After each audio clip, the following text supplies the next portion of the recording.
At Washburn's Boatyard, we do a lot of repairs. We install new equipment like bow thruster tubes. This guy is getting a bow thruster tube put in. We're glassing in the tube now. After we cut everything down, glass up the outside, the guys will go on the inside and install the motor. This is a big old steel boat somebody dropped off for storage. Guys getting ready to get their boats for the spring, getting all the maintenance done.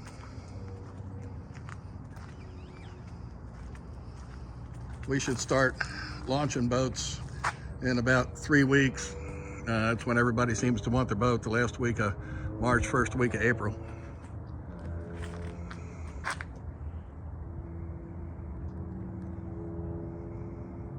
The sailboat under the cover, that's a pretty nice one. Guy goes south every year. It's a Hinckley sailboat.